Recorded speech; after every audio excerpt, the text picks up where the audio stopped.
Against a clear blue sky, the majestic white fortress of Lingle stood tall with its blue-capped spires overlooking distant mountains, where an unseen speaker asked Lloyd Bluegust Lingle if he was absolutely certain about committing to a forbidden high-risk gotcha pull. The king gave a heavy-hearted nod, authorizing the high-stakes summon because they were fresh out of options. Right on cue, a blinding magic circle flared to life between the massive white pillars of the summoning chamber, and a hand reached out of the radiating magical heat. Meanwhile, back in the boring real world, heavy rain was drumming against the window of a modern high school building, where our incredibly average protagonist, Usato Ken, muttered about the downpour. He watched the raindrops slide down the glass, admitting to himself that his life wasn't terrible. But as he sat on the tiled hallway floor, looking completely disconnected, he couldn't help but wish for a fantasy world escape to break the monotonous routine. His flat, expressionless face remained unchanged as he mentally complained that he'd use magic just to avoid getting wet. But the narrator quickly called him out on his lazy daydreaming.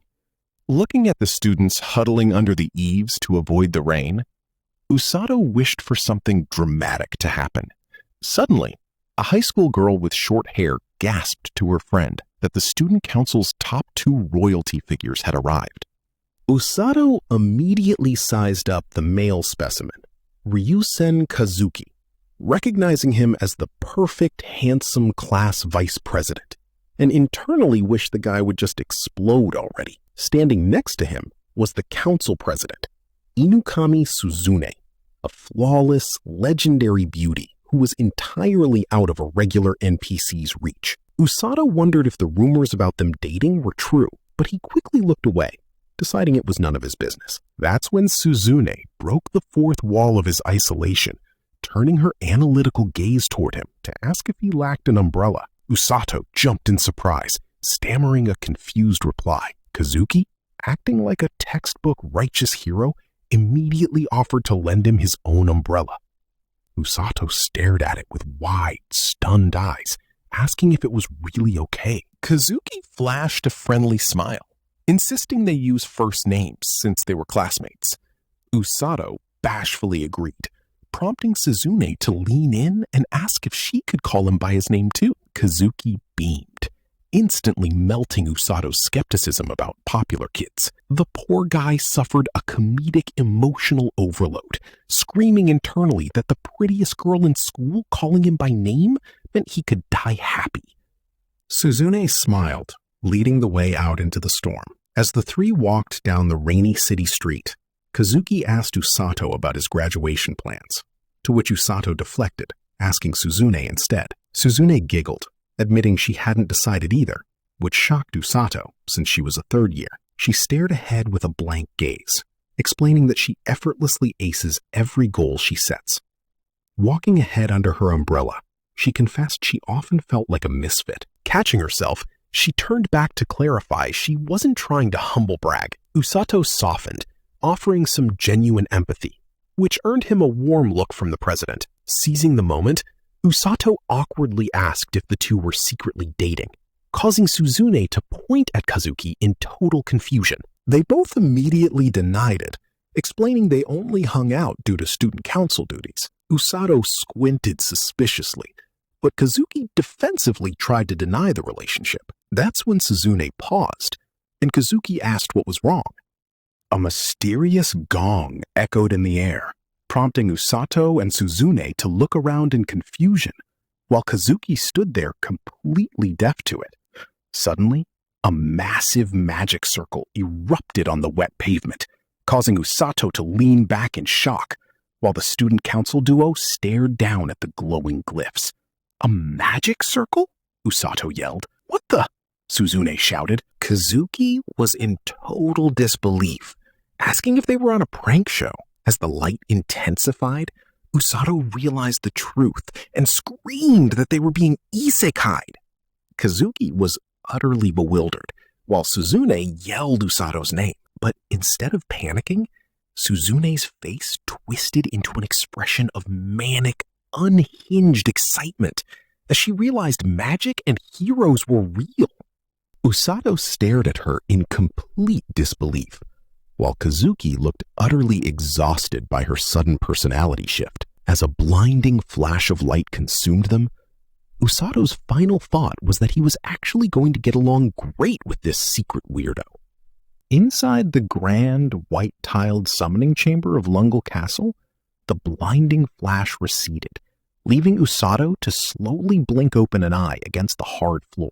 Kazuki was already pushing himself up, staring in utter bewilderment at the massive pillars, while Usato stirred and Suzune lay motionless nearby. Kazuki leaned forward to check if Usato was okay. Usato sat up, completely disoriented by the blue-capped spires, and asked about their eccentric president. Suzune finally sat up to check for injuries, but her voice was drowned out as a booming, authoritative voice announced their awakening.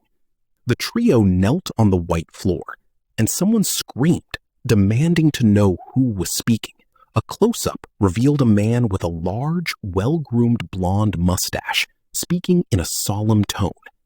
It was none other than Lloyd Bluegust Lungle, the king of Lungle. Usato glanced at a nearby official, internally admitting he had never heard of this place in any of his gaming databases. The king leaned forward with a stern, serious look. He got straight to the point, declaring they had been summoned as legendary heroes, which caused Suzune's eyes to gleam with terrifying joy as she cheered that her time had finally come.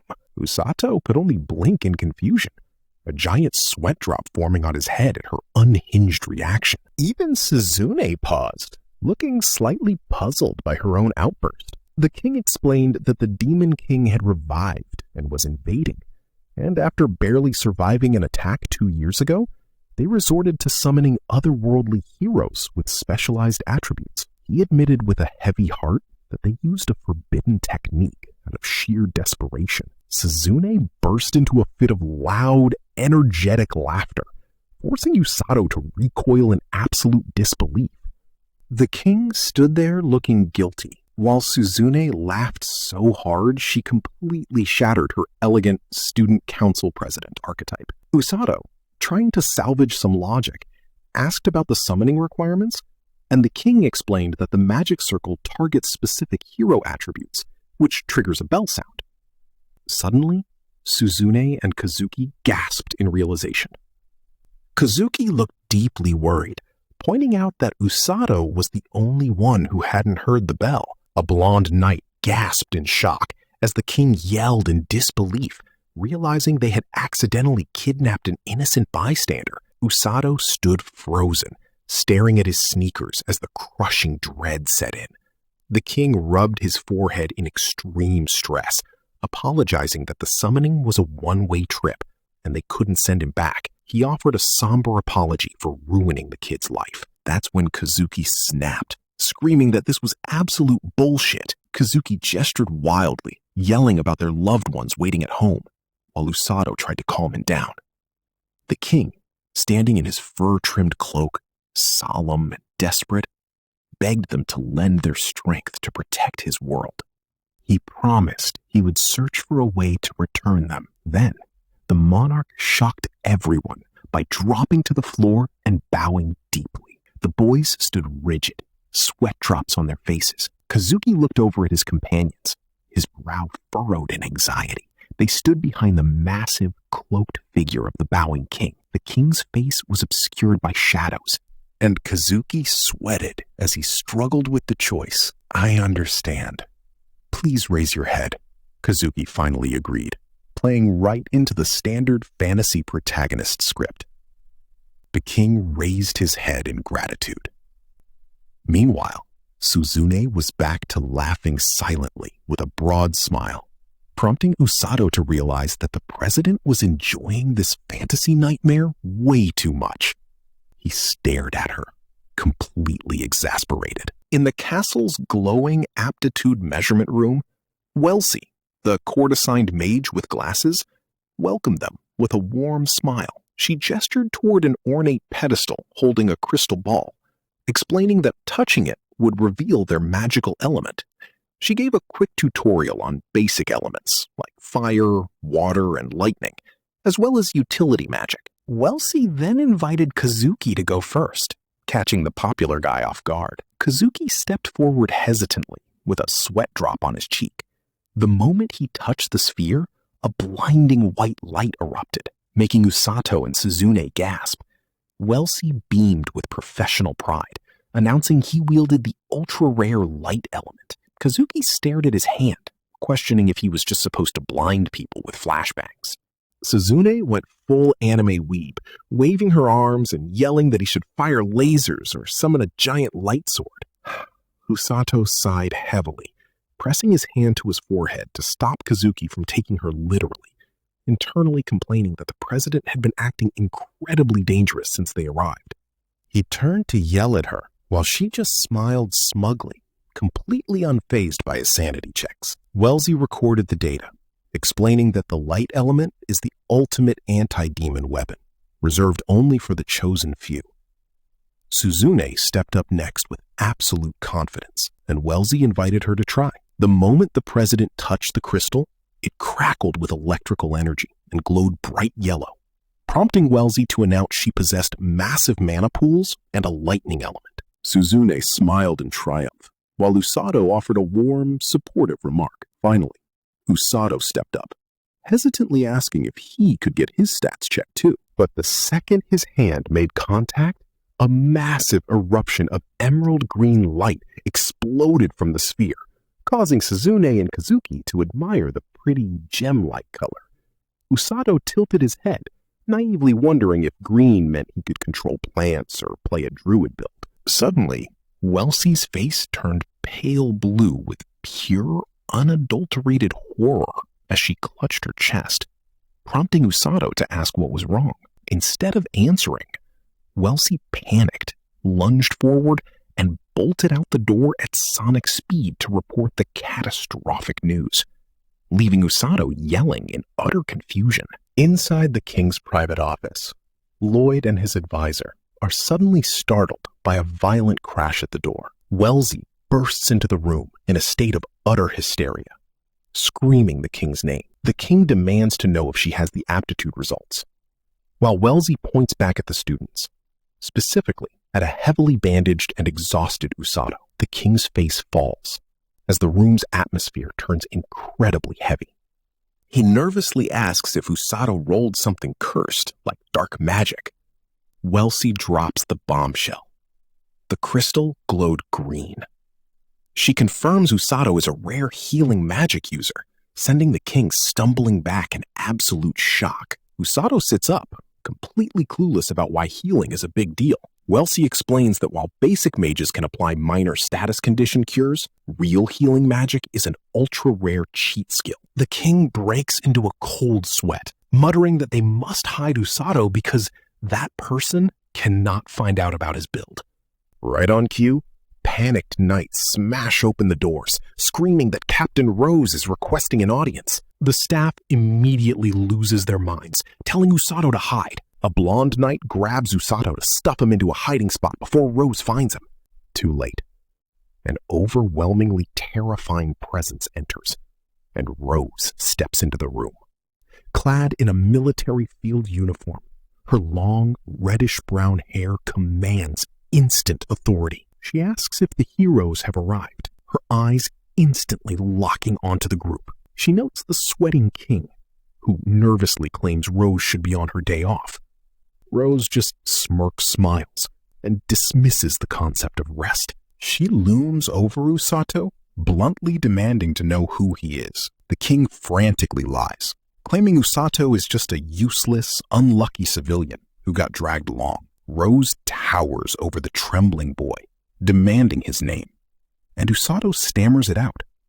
She grins like a predator, introducing herself as leader of the Kingdom Rescue Squad. Usato screams in terror that she looks like a high-level assassin. Rose ignores him, while Kazuki and Suzune rush over, asking Usato if he's okay. The king desperately points to them, identifying them as the true heroes. Rose inspects them, noting they have decent stats. But then Kazuki, completely oblivious to the danger, asks why Wellesley freaked out and dragged Usato away the moment his crystal turned green. The room goes dead silent. Rose's face shadows over, repeating, "Green, you say?" While Usato's soul leaves his body. Usato lets out a blood-curdling scream. In a split-second blur of speed lines, Rose snatches him, throws him over his shoulder like a sack of potatoes, and announces she's borrowing him. The king frantically screams for her to wait, but the two heroes can only watch in stunned silence as their friend is kidnapped in broad daylight. Fast forward to the chaotic streets outside the castle, where Rose flashes a sadistic grin, promising to train Usato into a prime-tier healer. She vanishes in a Mach-speed blur, leaving Kazuki eating her dust, while the king cries out in vain. Kazuki desperately chases her, shouting that Usato is a civilian, but he's completely outmatched by her speed. Back in the throne room, Suzune sighs, and Wellesley collapses on the floor, explaining that Rose runs the terrifying rescue squad. We cut to Rose marching toward her isolated base, with Usato still draped over her shoulder. Wellesley's voiceover explains that while standard healers only do basic first aid, true healing magic is a critical battlefield resource.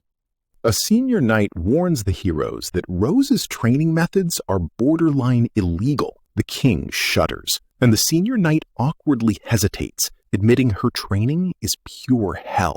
Wellesley points out a nearby elite knight curled up in a traumatized fetal position, while another breaks out in a cold sweat of pure PTSD. Suzune notes even the top-tier guards are crying. The senior knight tells them Rose's history is too dark to discuss, claiming normal humans can't survive her, which is why no one dared to stop her. He explains that during the demon invasion, her squad carried the entire kingdom on their backs, meaning her results are undeniably effective. Suzune and Kazuki exchange worried glances, praying for Usato's survival. Smash cut to the rescue squad's isolated mountain outpost.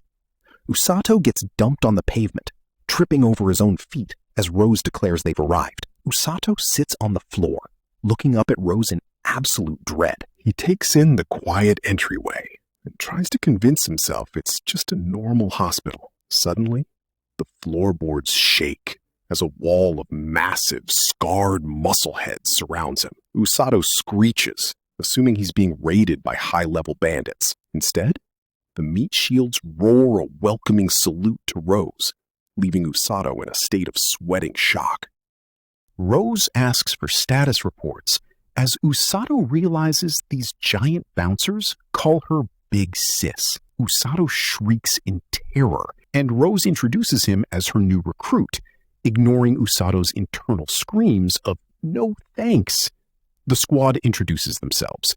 Tong, Meal, Alec, Gomel, and Gould. Trapped by the intimidating wall of muscle, Usato's face distorts into absolute dread as he stammers an apology. Rose suddenly blows him back with an explosive entrance, telling the boys to stop scaring him, though Usato screams that she is the real final boss. Rose explains the squad are non-magic tanks who retrieve the wounded, while he will be the primary healer. She promises to personally teach him the ropes, and when Usato hesitates, she barks at him until he screams "yes" in terror. She schedules training for tomorrow and assigns him to Tong's room. Tong nods silently and leads Usato down the dark corridor into a sparse bedroom. Usato is shocked to find a normal-looking setup. He formally addresses Tong, but the bald giant tells him to drop the formalities. Usato starts to reply as Tong hands him 3 sets of training gear. Tong walks over to his cot, then casts a terrifying shadow, grinning that tomorrow will be literal hell. Usato screams in panic. Tong explains the absolute horror of the healer class. Since Usato can instantly heal his own fatigue and broken bones, he can be forced to train endlessly without breaks. Usato shudders, realizing his own cheat skill is a curse. And Tong explains that healers are usually treated as talentless squishies. Usato gets a micro flashback to his gaming days where healers are always targeted first. Tong admits he used to think the same, then abruptly cuts the chat to sleep. Usato demands to know what he meant by used to, but Tong roars at him to shut up and sleep. Usato flops onto his bed, annoyed by Tong's loud snoring. He stares at the ceiling, realizing healing magic and hellish training are a terrifying combination. Outside, the squad building stands silent under a giant, ominous full moon, leaving Usato to dread his imminent doom. Smash cut to 3 weeks post-summoning on the sunlit castle training grounds, where the hero party is grinding weapon drills, while generic guard mobs practice in the background. Lightning Girl Suzune locks into a combat stance, trying to process her new hero title, though she admits to herself that actual life-or-death combat still feels completely unreal. Taking a quick stamina break under a shady tree with Kazuki, she praises his level-ups and asks if he's unlocked a high DPS ultimate skill yet, leaving the light magic hero utterly confused, while she imagines electrifying her fists, and Kazuki ponders their missing squad mate. Right on cue, Princess Syria and her stoic guard NPC wander over, tilting her head in confusion at the mention of this Usato guy. Suzune explains he's their fellow summon, though Kazuki sheepishly admits they only became party members 5 minutes before the portal swallowed them. Suzune instantly weaponizes this to roast Kazuki's zero-friend NPC energy, triggering a micro-flashback where he stands alone in a dark void while shadowed classmates ignore him, before he frantically insists he actually has friends. Asking where Usato spawned, Saria hears he joined the rescue squad, pulling her gentle smile as dark rumors surface. She breaks down the horrifying local lore about new recruits enduring death march training that breaks even hardened veterans, making Kazuki squint in pure terror for his buddy. Suzune's sweat drops awkwardly at the grim news, but despite the princess assuring them it's probably just urban legends, the heroes immediately stage an intervention and march straight to the isolated rescue squad HQ. Suzune calls out into the silent stone building and finds the front door totally unlocked, ignoring the generic escort guards who whine about breaking and entering. Shrugging off legal etiquette to snoop, Suzune drags a panicking Kazuki past the first-floor infirmary and a simple bedroom, powering up the stairs despite his desperate pleas.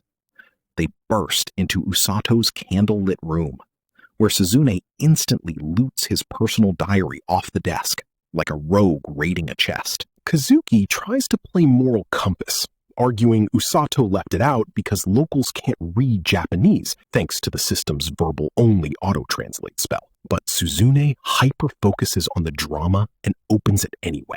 Day 1 reads like a cocky tutorial speedrunner flex, but by day 2, Usato's text transforms into an exhausted cry for help. Suzune chuckles at the sudden tone shift, reading on as day 3 descends into total existential dread. The diary triggers a vivid flashback where a broken Usato collapses in a dirty clearing while Muscle Mommy Captain Rose looms over him, slapping him across the face mid-collapse, only for Usato to realize the damage instantly vanished. Rose coldly reveals she force-healed his shredded muscle tissue, dropping the ultimate toxicity debuff. Go until you die. I'll just revive you. By day 4, Usato is being screamed at by a bald meathead named Tong, forced into endless force marches alongside veteran unit mobs on day 5. On day 6, Usato stands frozen in surprise as green mana particles ignite across his palms, staring at his new magic UI in disbelief. Day 7 finds him lying like dropped loot in the dirt, while Rose calls him literal trash and Usato vows silent revenge on the gorilla woman. Day 8 shows him sweating and apologizing to Suzune back at the castle, and by day 9, he's fully brain-rotted, babbling nonsensical healing mantras in a state of absolute psychological collapse. But day 10 brings a min-maxer breakthrough, Writing by candlelight, Usato realizes mana infusion negates physical fatigue, firing up his resolve to become useful to his party, even as imposter syndrome hits. Slumping face down on his desk, he struggles to keep his sanity and scraps a naive plan to outflex Rose. Day 11 escalates to a 1,000 push-up daily quest under Rose's terrifying predatory smile, turning day 12 into a dawn-to-dusk torture loop of endless forest sprints and push-ups that leaves him hoarse but surprisingly buff.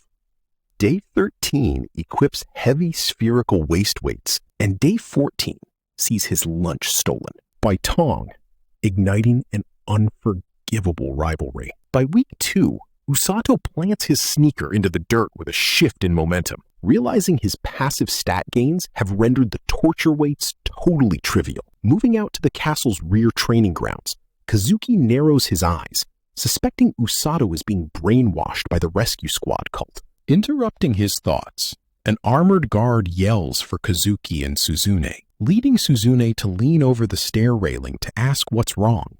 Before the guard reveals everyone is out back, Kazuki questions the spot, and the guard points toward a nearby hedge. Pushing through thick foliage, they emerge into a clearing where Tong and trainees are watching bosswoman Rose mock Usato, asking if he's a worm for slowing down. Kazuki and Suzune stare in absolute horror as Rose sits comfortably atop a gigantic stone slab, crushing Usato's back during push-ups, chiding him for giving in.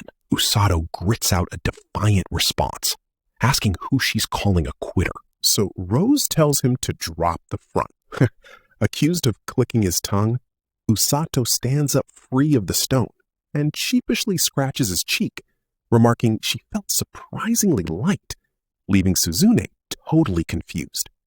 Rose's eyes gleam with chaotic mischief, and uttering, "In that case," she leaps into the air while Usato grips the rough dirt for dear life. Rose hoists a colossal, glowing stone block over her head, asking if he wants to test extra weight. Usato collapses, gasping violently for air as sweat pours off him, but he grits his teeth and pushes himself back off the ground. Rose smiles contentedly at his gains, while an older armored knight and a blonde knight look on in sheer distress, the blonde knight covering their eyes. Suddenly, a knight named Sigris yells Rose's name in a rage, demanding to know why she brought royalty to witness this torture show.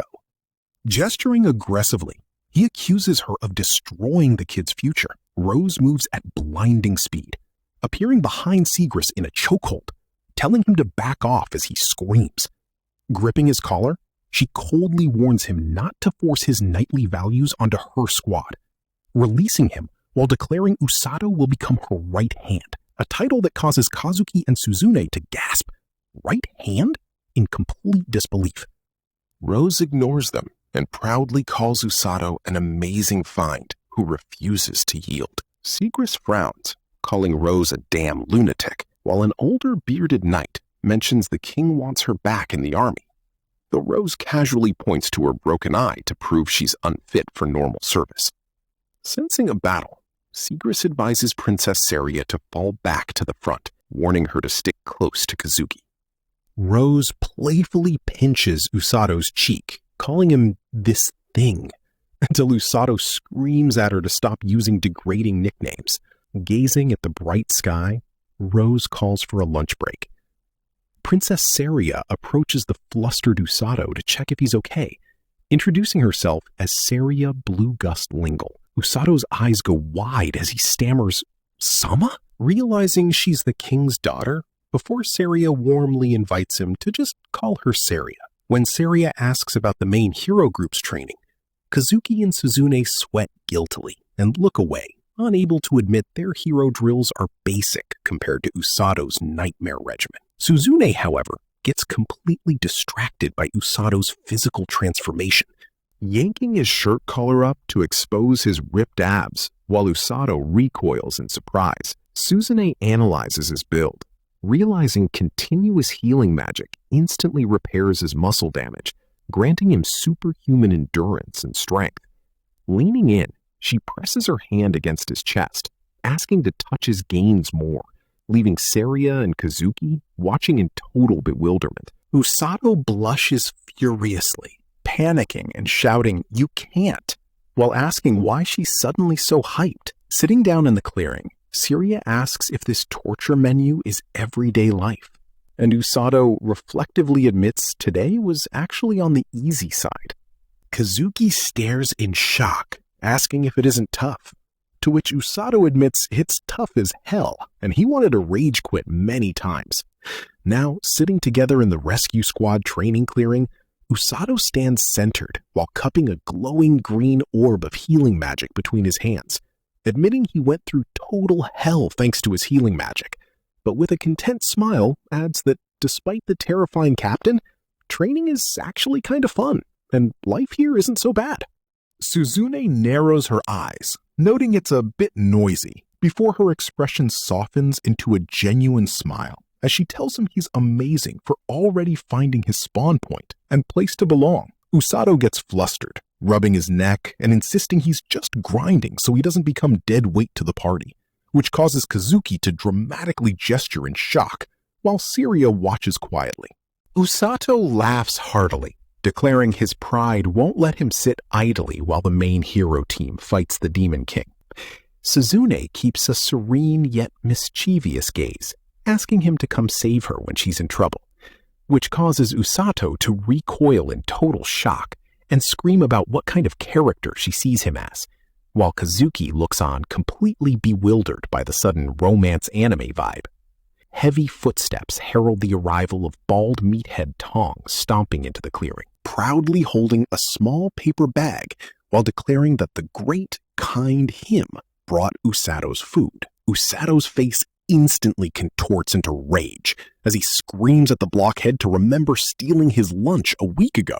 Tong stands there with a confused blank stare, prompting Usato to yell that he shouldn't play dumb with his cotton-filled brain. Usato continues screaming and wild gesturing, while Kazuki and Suzune watch the chaos in the background. Tong gets annoyed, telling him to stop holding a petty grudge, so Usato points directly into his face and shouts about who ate the petty kid's food in the first place. In the distance, Rose wears a determined smile, sensing the incoming PvP, while Tong readies to beat Usato up before the captain returns, prompting Usato to instantly take the fight.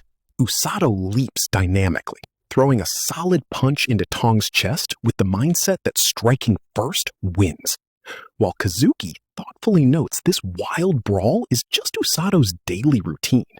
Suzune shares a look with Kazuki, agreeing they were worried for nothing, and Kazuki nods as his expression relaxes. However, Kazuki falls into deep self-reflection, looking down with a frown, feeling like he can't slack off either. Fueled by newfound gamer duty, Kazuki suddenly pumps his fist in the air, declaring he's going to hit the training grounds at the castle, leaving Princess Saria blinking in total surprise. Kazuki and Suzune stride away with purpose, while the princess yells for Kazuki to wait up. Back in the clearing, Tong roughly grabs Usato by the collar with a stern glare, while a departing Suzune reflects on how Usato wasn't just dragged along by mistake. Looking back with a subtle, mysterious smile, Suzune concludes that destiny is funny like that, silently telling Usato to do their best together. A month vanishes in a blur inside the mountainous pine forest region, where the rescue squad base echoes with grueling boot camp training calls as the days merge together. Usato Ken lies face down on his white sheets, completely spent. But as he stares up at the ceiling and clenches his fist, he realizes his physical stats have noticeably leveled up. Back on the outdoor training grounds, Usato stares solemnly at the rough terrain, dreading the looming war, while Psycho Captain Rose perches on a stone block reading a book and demands why he's even grinding. She gives him a neutral look, and Usato blurts out that his entire speedrunner strategy is just escaping the battlefield real fast. Dripping sweat, he doubles down on his hyper-optimized healer logic of pulling injured teammates out of the fire, which Rose approves from her perch as he breaks down his rescue tactics. Pointing at her emblem, she sternly orders him to become an unkillable tank for dying allies. A tough and tenacious body and mind are needed, so give it your all, she barks, to which Usato yells a desperate, "Understood!" Stopping his existential crisis, Usato decides overthinking is bad for his momentum and hypes himself up like a true shonen protagonist. Rose stomps toward the forest trail and equips him with an absurdly heavy, spine-crushing backpack. Usato screams about what heavy gear she shoved inside, then notices NPC teammate Tong looking like he's about to vomit his guts out nearby. Usato asks why Tong's face looks so corrupted, but Rose ignores the dialogue tree and marches into the city streets while Usato lumbers behind, buried in gear. In the marketplace, Usato locks eyes with a cute cat-eared beast girl by an apple crate, marveling at his first beast person encounter, right until she catches him staring. Usato panics like a creep, but Rose immediately shuts down his side quest. At the giant outer stone wall, Rose signals a guard, causing the trembling, sweaty NPC Thomas to instantly panic in terror.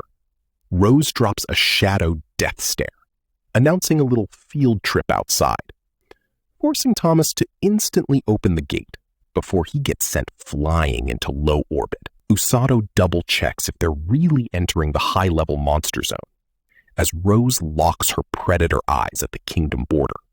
She casually drops a 3 to 4 hour commute time, leaving Usato completely frozen in shock. Whip pan to the terrifying cliff edge, overlooking Lingle's darkness, where Rose casually drops his main quest.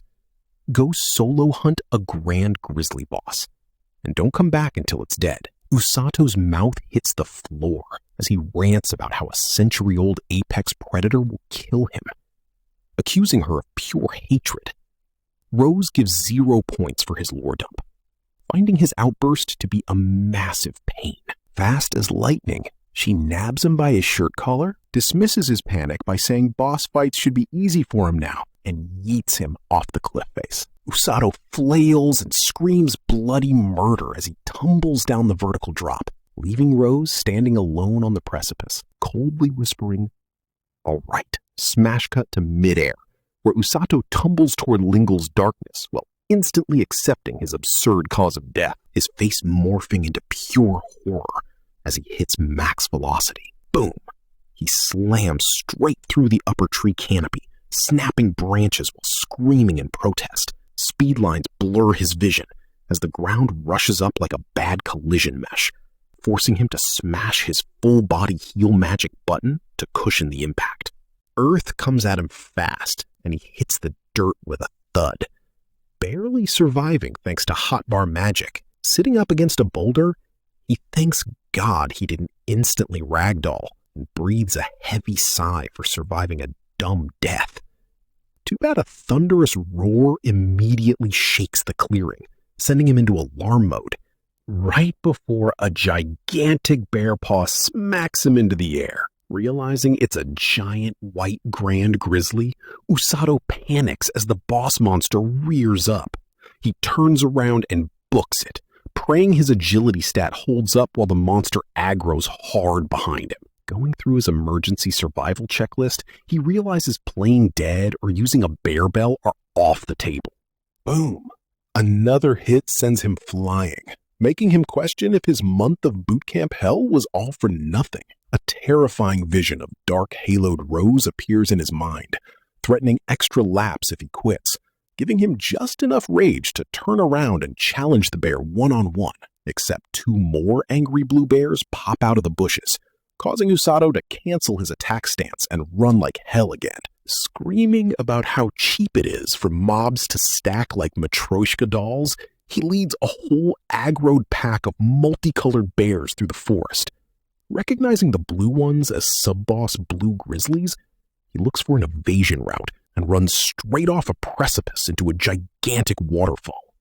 He crashes into the freezing water basin below, realizing his absurdly heavy backpack is dragging him straight down like lead. Refusing to drop Rose's mandatory loot, he holds on tight and finally breaks the surface for air.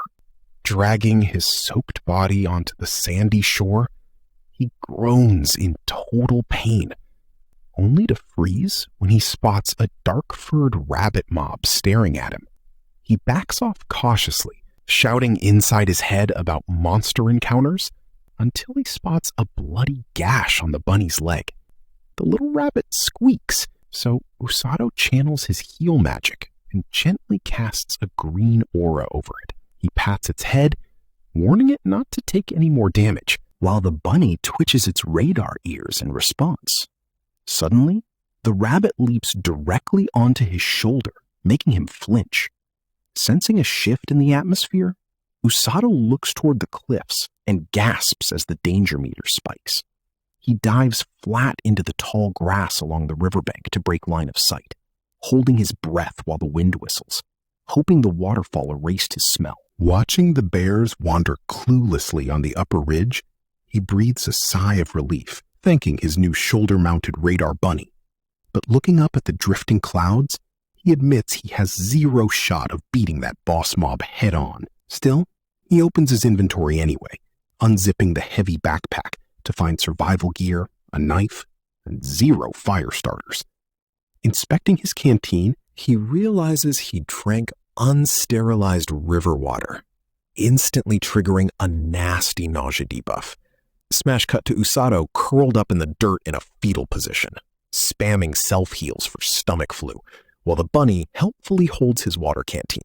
Deep in the dark heart of the forest, after recovering from his stomach debuff, Usato continues his wilderness trek with the little dark bunny hopping cheerfully beside him. Night falls under a pale crescent moon, but his new sidekick refuses to unparty. Usato smiles down at the creature, realizing his passive heal ability won its total loyalty. Suddenly, the rabbit's high-tech danger ears twitch frantically, alerting Usato to crouch behind massive boulders and sneak past high-level mobs stealthily. Peering around a massive tree trunk, Usato whispers, "This is the nest." Spying a cozy bear family snuggled together, he watches the parent bear affectionately nuzzle its cub. Usato winces and looks away, struggling with his empathy stats, reminding himself that he can't get soft if he wants to clear this quest. Striding through the ancient trees, he thinks about how his water and food are fine, but he needs to claim a boss kill soon.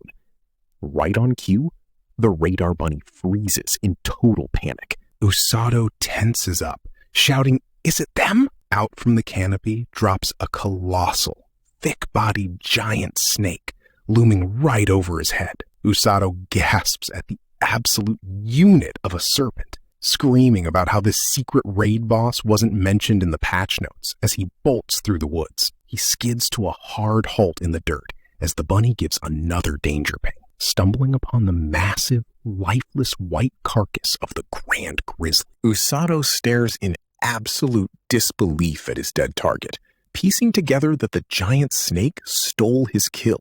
Reality hits him like a truck, and he clutches his head in a full meltdown, screaming about how Rose will literally murder him if he returns empty-handed. He practically visualizes Psycho Captain Rose looming over him, making death look like an upgrade. A soft growl from the bushes breaks his spiral, revealing the surviving cub family standing over their fallen leader. The adult bear tenderly touches its nose to the orphaned cub, leaving Usato watching with a conflicted, sweating face. The bear lets out a heartbreaking roar into the canopy, making Usato's jaw clench as the radar bunny watches nervously. "This ticks me off," Usato growls with a dark scowl, furious that a giant snake robbed him of his quest target and ruined this family. Watching the bear roar again, Usato snaps. He admits he's being a total hypocrite, but takes a heavy, decisive step forward anyway. "This is just to please myself," he declares, striding straight toward the grieving cub, promising to avenge their fallen leader, as a glowing green aura explodes around him, forcing the bunny to think Usato has officially lost his mind as he screams his challenge to go kill the snake. Inside the dark, gothic throne room of the Demon Lord's castle, the dark-haired big boss sat perched upon his throne, demanding an update on the Lingle Kingdom invasion from his corpse commander Amira.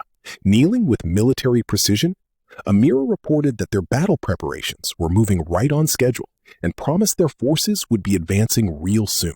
The Demon Lord waved his hand, delegating full control to her, while recalling how those pesky humans had narrowly repelled their last invasion attempt. He instructed her not to go all out, though he still expected her absolute best effort. Amira snapped a crisp "Sir," bowing her head in total obedience, before pivoting on her armored boots to make a swift exit.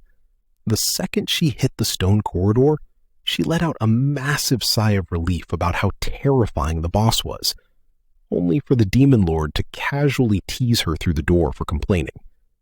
In the massive hallway, she bumped into Hewlurk, the local mad bioengineer, who offered a warm greeting.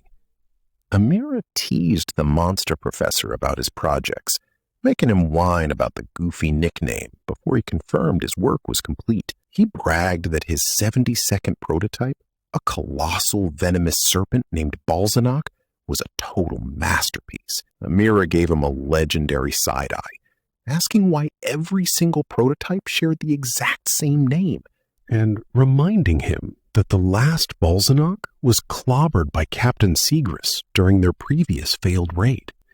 An older officer stood nearby as Amira admitted Segrist was tough, but warned there was an even more obnoxious player build on the enemy field. Hewlurk's eyes narrowed as he realized she was talking about the kidnappers. Amira shuddered, explaining how these psycho support mains sprint onto the front lines, yank wounded soldiers to the back, heal them to full HP, and immediately send them back out into the meat grinder. Hewlurk asked why they didn't just target the healers first, but Amira bluntly shut that down as impossible. She turned away, explaining that these battle gongs run at maximum movement speed even while carrying dead weight, and their squad leader is an absolute raid boss healer. A vision flashed of Rose self-casting heals right in the thick of combat, continuously wiping away her own fatigue debuffs so she could keep fighting at peak condition forever. Amira gritted her teeth at the memory of this practically immortal nightmare. Hewlurk protested that no human build could handle that level of stamina drain, but Amira clarified that normal human rules don't apply to her. She revealed that before the Demon Lord was revived, this monster fought her mentor to the death and escaped, losing only an eye. Hewlurk's sweat dropped, terrified that anyone could survive a clash with her mentor. Amira planted her boots firmly, resolving to avenge her mentor's honor by putting Rose in the dirt during this coming war. Hewlurk casually pointed out that her mentor was literally still alive before questioning why a Supreme Corps commander was planning to jump onto the frontline meat grinder herself. Smash cut to the middle of a monster-infested forest, where Usato clutches a flimsy crystal spear and realizes his gear tier is severely underleveled for a giant snake. He tells his emergency radar rabbit, Bluey, to keep eyes on his flank, right as rustling foliage signals incoming danger.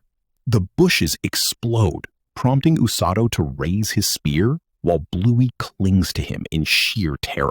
Sprinting toward the noise, Usato finds a giant white serpent towering over a battered bear. The bear grimaces, prompting Usato to step out like an aggressive main character, shouting at the snake.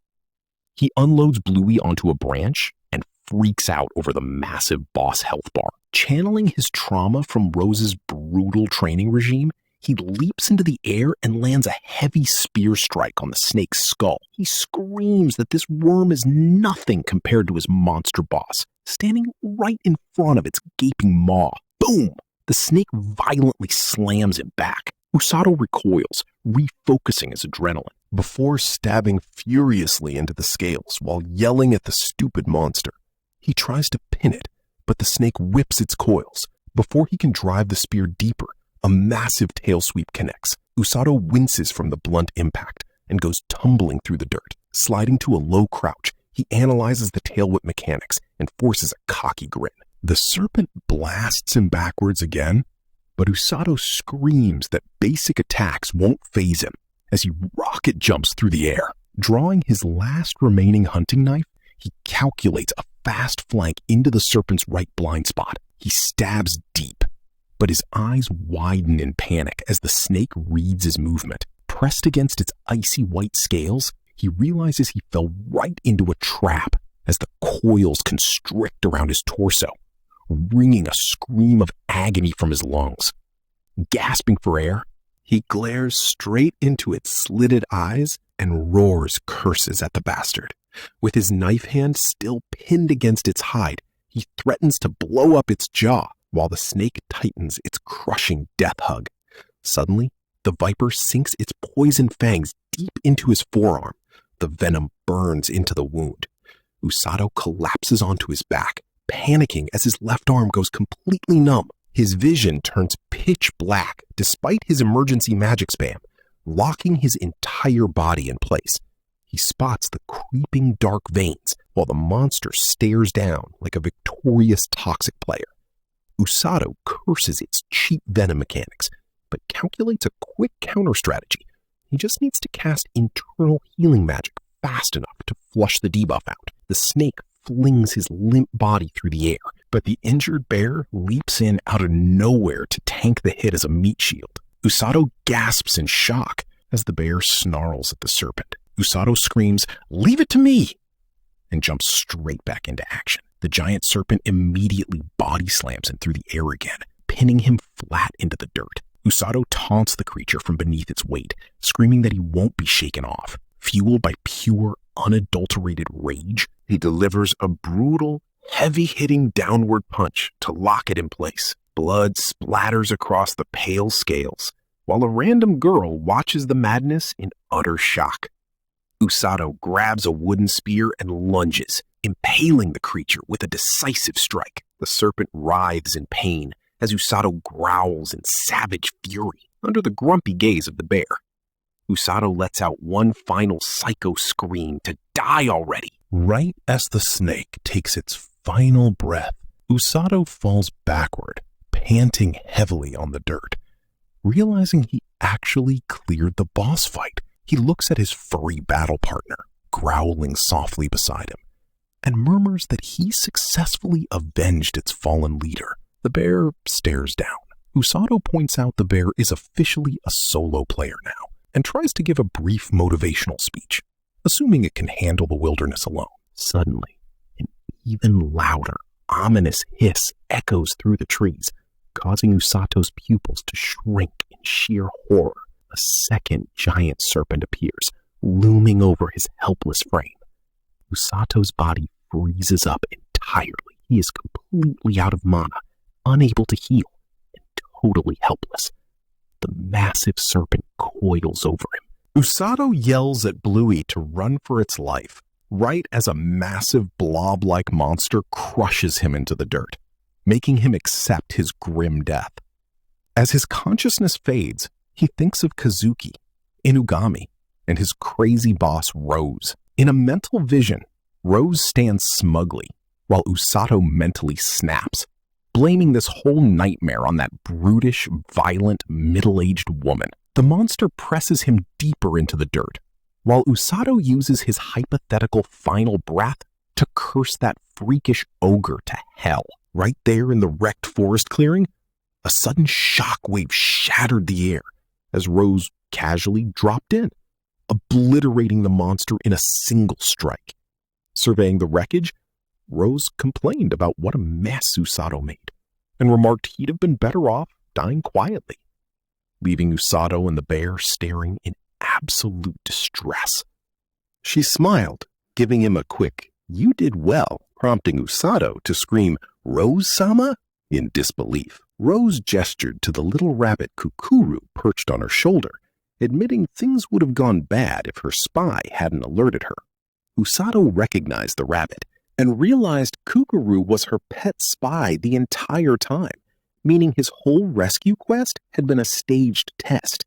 Rose started strolling away, explaining that the serpent was actually a monster officer Sigris failed to kill in the last war, which escaped here and killed the forest's original alpha bear. Usato screamed in outrage, asking if she deliberately baited him into fighting a boss-level alpha monster, to which Rose casually shrugged it off. Usato stared blankly as Rose smugly confessed she had been spectating from the sidelines and intended to pull him out after a week, but let the chaos ride because it got interesting. Completely exhausted, Usato yelled that he legit thought he was going to die. Rose glanced back, noting the surviving bear cubs seemed to have bonded with him. Before commanding the bear to join their party, Usato watched her walk off and asked if bringing a wild monster into the human kingdom was even legal. But Rose flexed her supreme authority, forcing Usato to immediately yield. Usato leaned against the bear, asking if it was really okay with abandoning its forest home. In response, the grateful bear pulled Usato into a rib-crushing embrace before pulling Rose into the giant hug as well. As Usato lay there being suffocated, he mentally groaned that he was so done with his insane boss. Looking up, exhausted, Usato froze as Rose turned back with a terrifying, predatory smirk. She sweetly reminded him that she's only 25 and asked if he was prepared for the consequences of calling her a violent, middle-aged ogre. As Usato and the bear trembled in utter terror, Usato internally panicked, realizing that his attempt to apologize was useless and that this psycho trainer was 10 times scarier than any snake boss, marking the real, horrifying tutorial survival mode just beginning. Usato opens his eyes in the recovery room, feeling dazed and disoriented, as if his brain completely blue-screened. Huh? He mumbles, sitting up in bed, surrounded by simple wooden walls and soft bedding, while Jimbro Tong looms over him like a giant NPC. What am I? Usato asks, staring blankly forward in the quiet infirmary, while Tong watches him closely. Why was I sleeping here? He asks, prompting Tong to respond, What? You don't remember? Rubbing his head, Usato tries to piece together yesterday's foggy memory after returning from the forest, recalling Captain Rose mentioning something about his punishment. Suddenly, a violent tremor shakes his whole body. Huh? That's strange. Why is my body trembling? He panics, leading Tong to ask, It was so bad you lost your memory? Shaking off the trauma, Usato pulls on his lace-up boots and steps briskly onto the wooden walkway outside. Oh, whatever. Well then, he mutters, walking into the clear daylight of the courtyard toward the animal pen holding a fresh red apple. Bluey, are you awake? He calls to the giant blue grizzly bear stirring on the straw floor. Bluey rolls onto its back, blinking drowsily with a soft growl as it awakens. Usato brings the apple close to the giant beast's snout so Bluey can sniff it curiously. Leaning over the railing, he gently strokes Bluey's head until the bear closes its eyes contentedly.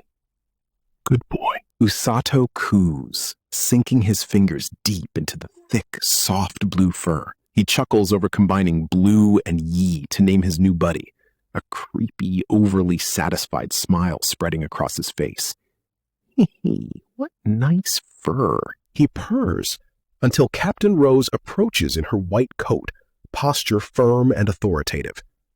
Why are you smiling like that? It's creepy, she scolds, casually announcing, I've already finished my report to the kingdom. That guy is officially property of the rescue squad. Usato turns around, shocked by her nonchalant announcement. But property? He stammers, asking as she maintains her posture.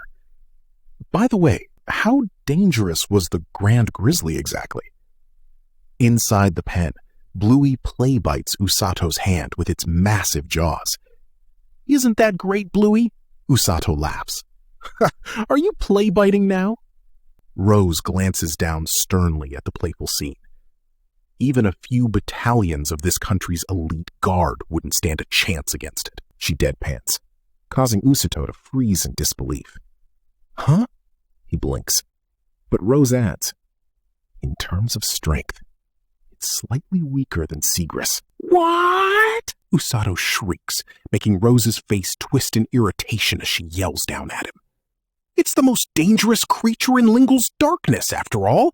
Are you freaking stupid? Usato screams out in sheer panic, realizing the insane danger level he was casually petting like a golden retriever, blinking back in utter bewilderment.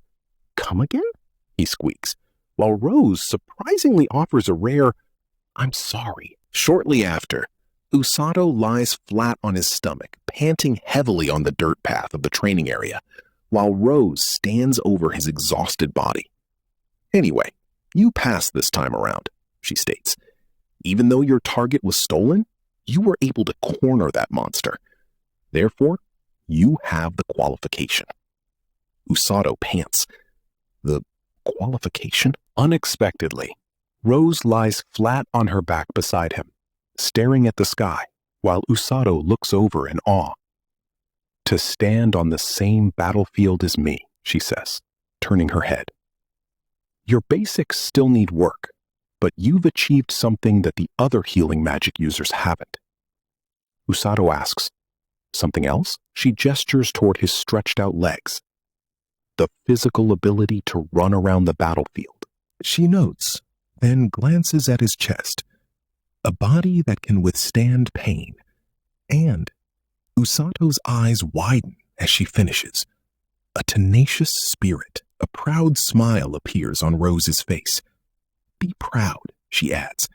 "It's something that the other two weren't able to do. While Tong and the rest are in charge of recovering the injured, you and I will be healing those injured on the front line," she commands.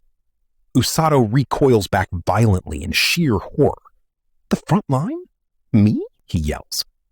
Rose stares back with an unyielding gaze. "Of course, you're the same as me," she says. Usato whimpers. "Why?" Her eyes fix on the horizon.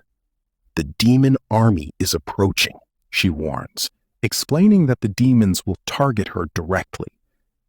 Learning from their mistakes, they'll definitely go all out to target me this time around. That's where you'll come in as our trump card. Usato's posture slumps as anxiety settles in, while Rose observes his hesitation. "You scared?" she asks. Usato stammers, "Not really, it's just that..." Rose's voice grows firm. "It's normal to be scared, but steel yourself. The heroes will definitely be out on the battlefield." Usato's eyes snap wide open in realization. Rose stands rigid and composed, exuding absolute authority. "That's right," she states. "There's no way the heroes won't take part in the battle against the Demon Lord's army. I will," she declares with total conviction. Usato stares down at the dirt path, mind racing as he processes the impending war he despises, doubting if he can be a trump card. Yet, looking forward, a quiet resolve takes root behind his anxious eyes. On the dusty training grounds, Usato locks eyes with his terrifying commander as nostalgic light surrounds him. He vows he won't kill or fight, recalling his hero friends and his old civilian life on Earth, where he craved a purpose. Driven to save everyone, he officially accepts his role in the rescue squad, as Rose loudly preaches that their job isn't to take lives.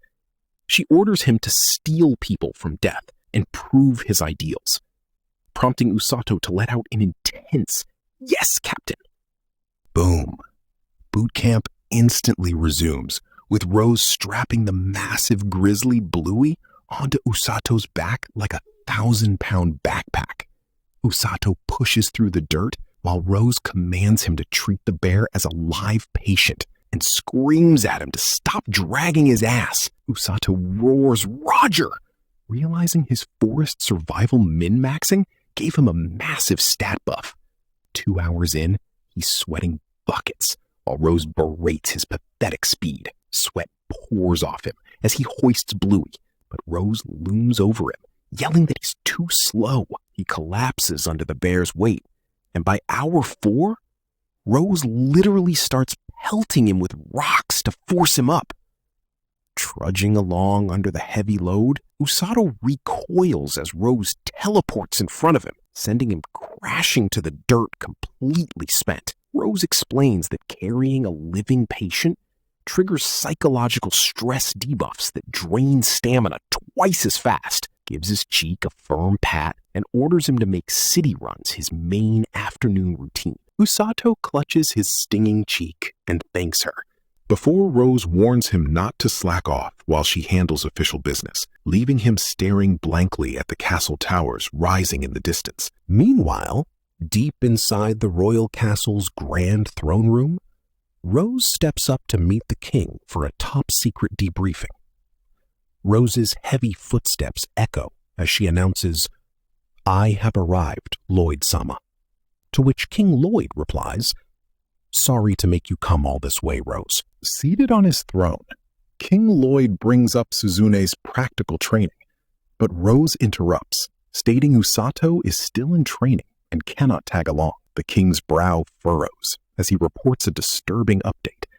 Escorts found fewer monsters than usual in the plains. Rose's expression shifts, realizing the mobs are running away from something far worse. The invasion of the Demon Lord's army, is it? She asks, eyes narrowing. Lloyd admits he thought Usato's presence would reassure Suzune. "I understand," Rose says, firmly, leading the king to apologize for his selfish request. However, Rose announces she will personally scout the borders near demon territory. "What?" the king yells, shocked. Rose explains she must guarantee area safety before the trainees arrive. Turning her laced boots to leave, Rose prepares to depart. When the king asks, "Rose, won't you return to your role as commander?" Rose stops, her face becoming a blank mask, standing with her back to him, hair flowing over her white coat. She mutters, "I'm not as noble as you think I am," refusing the promotion. Lloyd asks why she would say such a thing, reminding her she was the first healer commander. "So why would you berate yourself like that? Is it due to that incident?" he presses. The memory strikes Rose like a physical blow, hunching over in combat armor and gripping her chest as she whispers, "I haven't forgotten. There's no way I could." She thinks of the silver scar carved into her right eye that won't let her forget her dead squad. Lloyd insists the responsibility for that defeat is not yours to bear. But Rose walks away, replying, "No, it is. It was my arrogance that got them killed," her hands squeezing into a trembling, white-knuckled fist. In her mind, she sees the desolate battlefield with a broken sword buried in the soil, bowing her head low as her reddish-brown hair falls forward. Lloyd watches her retreat, musing how Rose lost all her trusted subordinates and uses her eye scar as an excuse to avoid command. Rose stops, boots resting firmly on the floor in the heavy silence. "Lloyd-sama, why do you think I created the rescue squad?" she asks. Looking at the star emblem, Lloyd asks, "A squad whose sole purpose it is not to fight, but save others?" Rose confirms she was searching for something, leading Lloyd to ask, "And what is it that," following a flashback of a fallen warrior in a pool of blood, Rose cold-heartedly declares, "Want subordinates that won't die," explaining she searched for healers who treat healing as a weapon and possess insane survival spirit. Realization dawns on Lloyd as he envisions Usato clutching his giant blue bear. "Are you talking about Usato?" he asks. Rose looks downward, admitting, "He is the embodiment of my ideal. Just a kid who can do nothing aside from healing magic. His own ideals make him a perfect fit, too," recalling Usato's grueling training routine and his ability to adapt to Lingle's darkness. Smirking, she asks, "He's rebellious towards me and refuses to give in. Furthermore, no matter the consequences, don't you think that's the best thing for a healer to have?" Lloyd's eyes widen in shock. It's as if he's the same as, he thinks. But Rose completes the thought. That's right. Just like those guys who died. Audacious, cheeky brats. Tightly clenching her fist, Rose vows, That is why I decided that I will make him into the ideal healer before offering a curt, "Well then, pardon me," and walking out. Lloyd stands frozen in silence as Rose recedes into the shadows of the hall, knowing the rescue squad's newest recruit has just been irrevocably set on his path. The video ends here, but the story isn't over yet. Like the video if you're ready for the next part.